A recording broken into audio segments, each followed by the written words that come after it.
share. Share and love. Share. Those are here.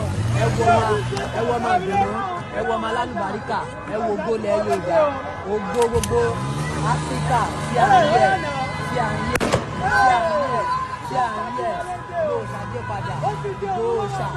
Dosha.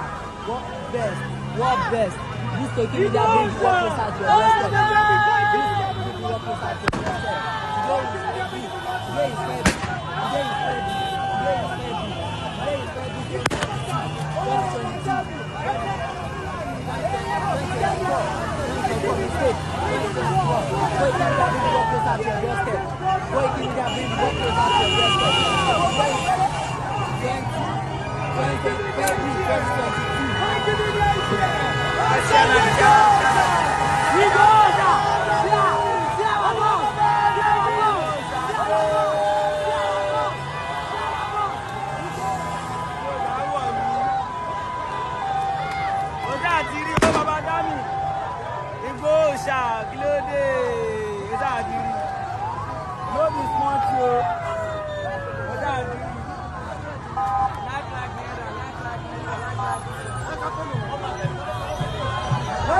Let's follow them.